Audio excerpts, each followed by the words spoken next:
el diazepam es preferible ponerlo intramuscular, subcutáneo no. Desventajas, error al aplicar intravenosa. ¿Qué quiere decir? Dosis, ¿ya?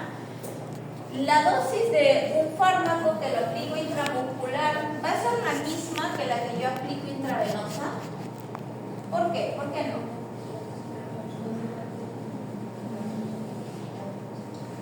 Claro, queda depositado, ¿ya? Porque, como dice su compañera, cuando yo aplico un fármaco vía intramuscular, ¿ya?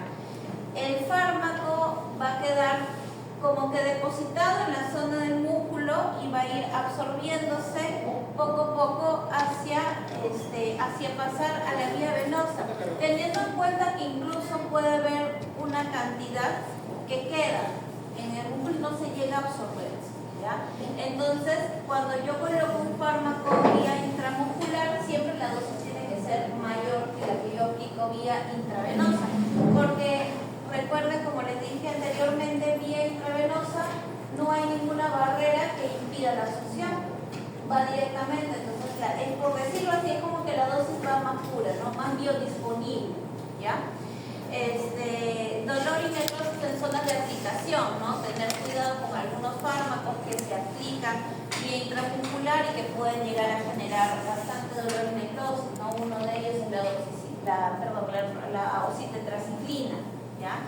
La oxitetraciclina, si bien tiene la indicación que se puede aplicar intramuscular profunda, muchas veces el no tener quizás una buena praxis del conocimiento anatómico, no saber cuál es el músculo más profundo, lo pones un poco superficial y puede llegar a generar dolor, incluso hasta necrosis, ¿ya? Por eso la oxitetraciclina es recomendable siempre utilizar la vía intravenosa, ¿no? Ahora tenemos su prima hermano, que es la doxiciclina, ¿no? Que sí se puede utilizar intramuscular, no es la que nos salva ahora, ¿no? Si no tenemos la oportunidad de aplicarlo intravenosa, la oxitetraciclina, porque como efecto adverso es promover la émesis, ¿ya? O sea, la oxitetraciclina tiene sus cosas. Entonces, una doxiciclina nos puede quizás ayudar un poco más en eso, tiene menos efectos adversos. Cuando hablamos de la vía oral, estamos hablando de que tiene una absorción que va a depender de diferentes factores, ¿no? Factores que pueden predisponer, por ejemplo, el hecho que haya alimento no en el estómago, la acidez que puede haber a nivel del estómago. Hay algunos fármacos que necesitan también activarse en acidez, que son los fármacos que tú indicas que se suministren antes de los alimentos, ¿no?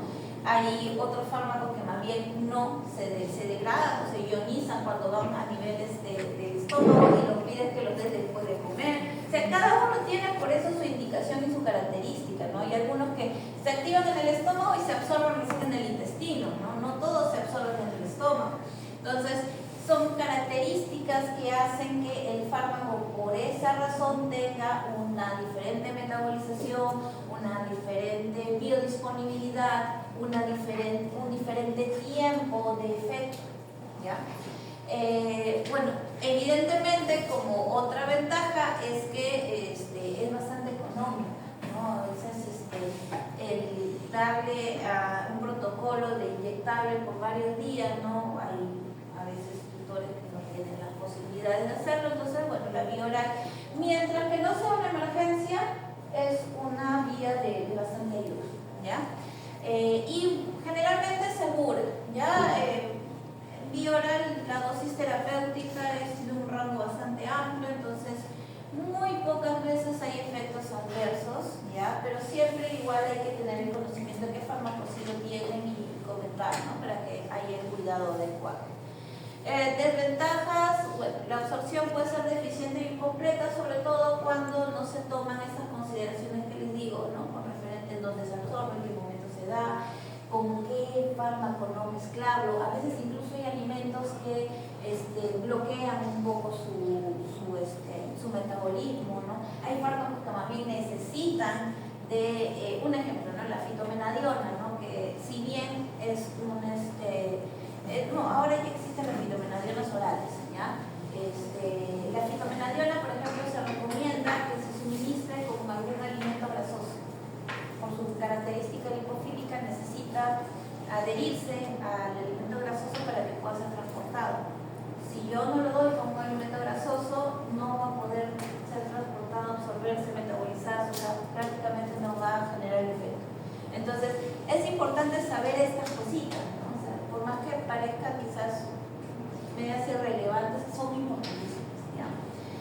y eso es lo que realmente te va a garantizar que el efecto farmacológico se dé. Ahora, pulmonar, ¿no? Pulmonar tiene una absorción súper rápida. Otra ventaja es que va a ir directamente al órgano diana. Entonces ahí también es como si fuera una vía oral, perdón, una vía intravenosa, pero direccionada ya al órgano diana. O sea, de frente va a los pulmones. ¿Ya? Es la vía para la cual utilizamos mucho los aerosoles en caso de problemas respiratorios. ¿Ya? En enfermedades pulmonales, en nebulizaciones, ¿no? También podemos utilizar aerocámaras, ¿no? En el caso de utilizar inhaladores, ¿no? Las nebulizaciones son bastante usadas, sobre todo en mamíferos pequeños, o sea, en ratas, por ejemplo, que sufren mucho de problemas respiratorios, en aves. En aves también es una herramienta súper importantísima, ¿no? Sin dejar de lado, obviamente, lo clásico, ¿no? El asma felino, el enfoque en caballos o el asma en caballos, ¿no? Que también se utiliza mucho en las vías aéreas, ¿ya? Los tratamientos a través de vías aéreas. ¿Por qué se utiliza, por ejemplo, fármacos por vías aéreas? De preferencia quizás a una vía intravenosa, porque hay fármacos, por ejemplo, ¿no? Los adrenérgicos beta 2, que son los que utilizamos para generar la broncodilatación. Cuando yo los aplico de manera aérea, los aplico en una dosis menor por el mismo concepto, ¿no? Va a ir directamente, no va a pasar, no se va a absorber, no se va a quedar en ningún proceso, ¿no? Entonces, con esa dosis pequeña ya genero el efecto de broncodilatar. Pero si yo pongo esa dosis pequeña en vía intravenosa, hasta que llega al pulmón, no hace ningún efecto. Entonces, ¿qué requiero? Requiero poner más dosis. Y cuando pongo más dosis, uno de los efectos adversos que se van a observar cuando hay un beta-agonista 2 en el torrente sanguíneo es que a nivel cardíaco va a generar taquicardia. Entonces, no me conviene usarlo intravenoso. Me conviene usarlo por vía aérea, ¿ya? Desventajas, ¿no? Tener en cuenta que las sustancias no sean irritantes, ¿no? Porque obviamente si hay una sustancia irritante puede llegar a generar molestia, incluso, ¿no? Poder generar el efecto contrario, ¿no? Si yo busco un broncodilatador y tiene una sustancia irritante, más bien se va a generar una broncoconstricción, ¿no? Concentraciones altas en el plasma, justo lo que les expliqué, ¿no? Esa es una de las ventajas al utilizar, ¿ya? ¿Podemos decir 15 minutos más? Ya. A ver, vamos a hablar un poco de la farmacocinética. Si quieren apagan el aire, obviamente quedan sin voz. Sí, si quieres apágalo, no hay nadie caluroso, ¿no? Sí, te quedas sin voz. Gracias. Sí, estaba pensando lo que ya toco en casaca, lo cual es raro. Normalmente siempre ustedes tienen más calor que yo. Pero bueno. Ya. Entonces, justo cuando hablábamos de farmacocinética y hablábamos justo de lo que es la absorción, la distribución, ya acá vamos a recordar un poco esto, ¿ya? ¿Cuáles son los procesos de farmacocinéticos? ¿Ya? Son principalmente el proceso ADME, ¿ya? Absorción, distribución, metabolización y excreción, ¿no? También se puede encontrar en la literatura lo que es el ADME, ¿no? Que es agregarle la liberación a la administración, ¿no? Que se puede utilizar más en este caso cuando hablamos de administración de fármacos por vía oral, ¿no? Cuando damos una cápsula, una pastilla, digamos, ahí se está liberando el contenido, ¿ya? Para luego pasar a lo que es la absorción, ¿ya? Entonces vamos a ir uno por uno, ¿no? Entonces, lugar de administración, ¿no? Ya, si nos quedamos con el ADME, ¿no? Lo que vendría a ser la liberación, ¿no? O sea, el medicamento entra por vía oral, se libera las partículas y estas se absorben, ¿no? Se absorbe, puede ser a nivel del estómago, a nivel del intestino, ¿no? Y va a pasar por el sistema circulatorio. Luego va a pasar a la fase de distribución. En la distribución ya del torrente sanguíneo va a pasar a los diferentes órganos o tejidos, ¿ya? Y hasta llegar a su órgano diana. Luego va a pasar por el proceso de metabolización, que por lo general se da a nivel del hígado, ¿ya? Pero también podemos ver metabolización a nivel placentario o a nivel del estómago, ¿no? Que son aquellos fármacos que se van a activar en el estómago o para llegar a generar recién, a volverse recién en su fármaco, en su fármaco que es el que va a generar el efecto farmacológico, ¿no? Primero entra como un profármaco. ¿Ya? Y finalmente tenemos la excreción, ¿ya? Que como les dije, principalmente vamos a ver que la excreción es a nivel de orina, pero también podemos ver excreción por las heces o por la vía láctea. Entonces, cuando hablamos de liberación, estamos hablando del fármaco que ingresa por vía oral, por ejemplo, ¿no? Primero va a haber entra la pastilla, la cápsula, lo que fuese, y se va a desintegrar, ¿no? Eso por las mismas amilasas, ¿no? Las enzimas que tenemos en la boca se empieza a desintegrar, ¿no? Y de esa desintegración se van a formar gránulos, ¿ya? Que son, digamos, partículas no tan chiquitas. Luego se van a desagregar, o sea, esos gránulos se van a generar en partículas finas. Y esas partículas finas luego se van a disolver, ¿no? Probablemente a nivel del estómago, ¿ya? Entonces, una vez que se disuelven en el estómago, ya pueden ser absorbidas, ¿no? Hacia el torrente sanguíneo. Y ahí se pasan a distribuir. Entonces, cuando hablamos de absorción, hablamos del conjunto de procesos por la cual el fármaco pasa de un lugar de liberación al torrente sanguíneo, al torrente circulatorio, ¿no? Entonces, como les decía, ¿no? Una vez que ingresa el fármaco, llega al estómago y en el estómago se absorbe, ¿ya? Y pasa al torrente sanguíneo. Entonces, ahí ya terminó la fase de absorción.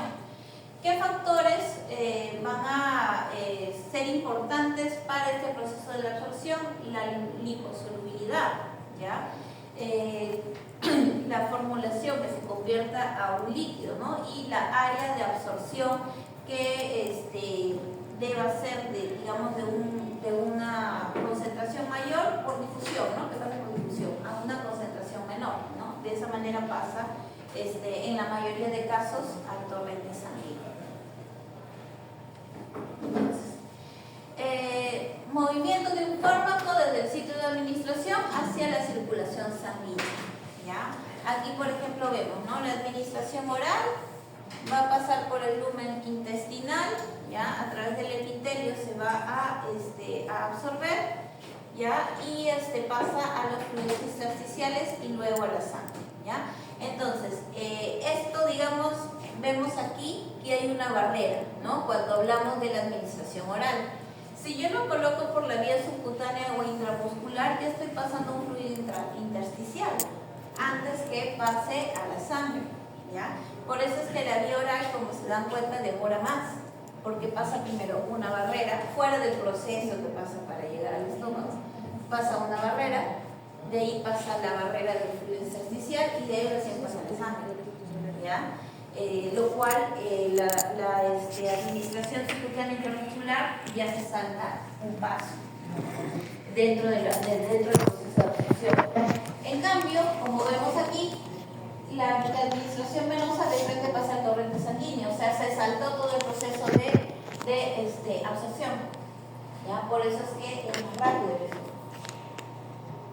Entonces, como les decía, ¿no? El mecanismo por el cual se va a generar esta absorción, ya el transporte del fármaco se puede dar mediante un transporte pasivo o un transporte activo, ¿no? Por lo general se da más por difusión simple, ¿no? Que es de una mayor concentración se va hacia una zona de menor concentración, ¿ya?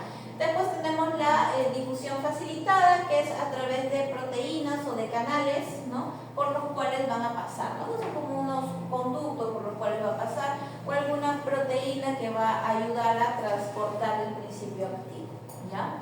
Y la otra forma es a través de un transporte activo, ¿no? Que directamente una proteína sea la que tiene que unirse al fármaco para poder ser transportada, ¿ya? Las otras, digamos, dentro del proceso se facilitan su ingreso, ¿no? Se buscan una manera fácil de ingresar.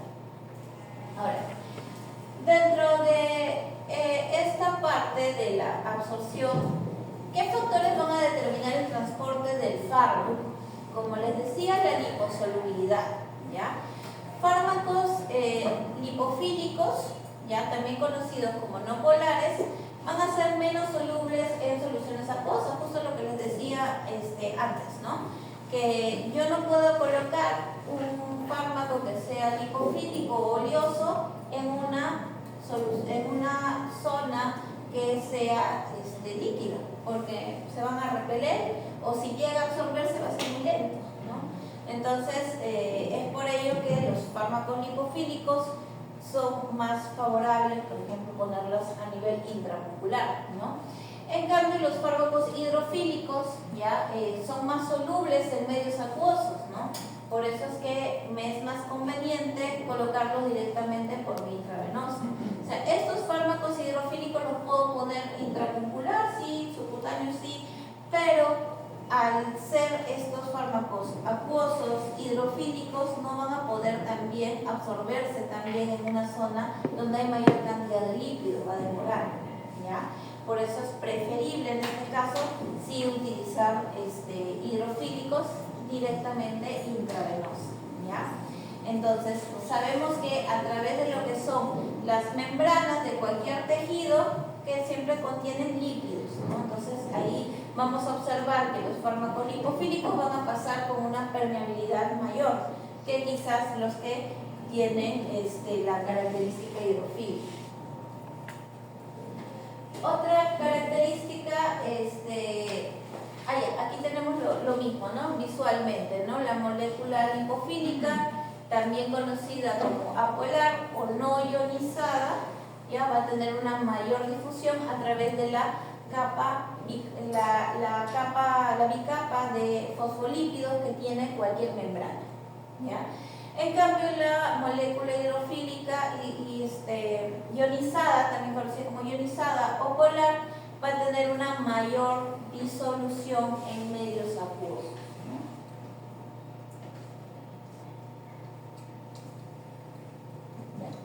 Vamos a ver un poquito esto. Entonces, factores que determinan el transporte de los fármacos. Ya, vamos un poquito. Entonces, la velocidad del efecto, ¿no? Justo lo que habíamos hablado, la velocidad del efecto va a depender justo de los factores que nos van a determinar la absorción, ¿no? Si este fármaco va a ir vía intravenosa, su velocidad de efecto va a ser más rápida, ¿no? Su tiempo latente va a ser más rápido. Que quizás si yo coloco una solución hidrofílica a nivel intramuscular, me va a demorar más en generarse su efecto que si yo coloco una solución lipofílica a nivel intramuscular. Esa se va a absorber más rápido que la otra, ¿no? Entonces, dependiendo de las características del fármaco y la absorción, va a tener un impacto sobre la velocidad del efecto.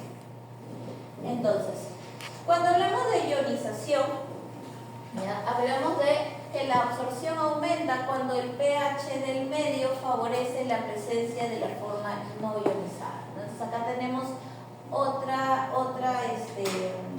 característica importante, ¿ya? Entonces, un medicamento ácido se va a absorber mejor en un medio ácido, ¿no? Por ejemplo, un medicamento con un pH ácido va a tener una absorción. Buenas. Perdón, doctora, ¿es la clase de morfofisiología? No. Ya, disculpe. Ok. Bien. Entonces, como les decía, la ionización, hablamos de los medicamentos ácidos se van a absorber mejor en un pH ácido en el estómago, ¿no? Eso quiere decir que si estos fármacos que tienen un pH ácido, yo los puedo administrar antes de los alimentos. ¿Para qué? Para que puedan absorberse mejor con el pH ácido que tiene el estómago vacío, ¿ya? En cambio, los medicamentos básicos se van a absorber mejor en un medio básico. ¿Cuál es un medio básico? Por ejemplo, el intestino, el duodeno. Entonces, estos fármacos son los que yo debo suministrar cuando, si bien con el estómago con alimento, dando quizás un gastroprotector primero para reducirle la acidez del estómago, ¿ya? Esa también puede ser una alternativa, ¿ya? Pero siempre en función a eso, ¿no? A buscar que reduzca la acidez, ¿no? Entonces, un ejemplo, la aspirina es un ácido débil, ¿no? Entonces, es un fármaco que se va a absorber mejor en la acidez del estómago, ¿ya? Ahora, estas características de acidez y acidez también la vamos a observar en fármacos tópicos, ¿no? En anestésicos, por ejemplo, locales, ¿ya? Si yo aplico una lidocaína la lidocaína es un fármaco que tiene, que es básico, ¿ya? Su pH es básico, es una base débil. Cuando yo lo aplico en la piel, que es un tejido X que tiene un pH neutro, va a tener una absorción normal, ¿ya? Porque el pH es neutro, ¿ya? Ahí se va a dar el efecto a nivel de los nervios, ¿ya? Pero cuando yo tengo un tejido inflamado, el tejido inflamado ya deja de ser un pH neutro y se convierte en un pH ácido. Entonces, si yo le pongo una base a un pH ácido, ¿va a haber una buena absorción? No. Entonces no va a poder transgredir el tejido, la membrana, y no va a llegar al nervio, entonces no se va a dar el efecto, ¿ya? Entonces, eso también es importante, ver en el tejido según el tipo de pH que vaya a tener, ¿ya? Con referente a la distribución, esto lo dejamos para bueno, puedo terminar esto, para irnos al otro tema, ¿ya? La distribución, ¿ya? La biodisponibilidad. ¿Ya? ¿Qué es la biodisponibilidad? Quiere decir que es la fracción del fármaco que yo administro que va a llegar a alcanzar la circulación sistémica, ¿no? Justo lo que les decía, si yo doy un medicamento vía oral, toda la cantidad de gramos que doy por vía oral va a llegar a la sangre. No, porque se va a ir quedando probablemente en el estómago, en lo que se van haciendo partículas, quizás algunas partículas no se disgregan tanto, ¿no? Entonces va a haber cierta cantidad que va a ir quedando, ¿no? Igual como cuando yo aplico un medicamento intramuscular, ¿no? Quizás la parte más hidrofílica de ese fármaco se va a quedar ahí atorado y no va a pasar, ¿ya? Entonces, dependiendo mucho de las características del fármaco, de la vía de administración, vamos a tener qué tan biodisponible es un fármaco, ¿ya?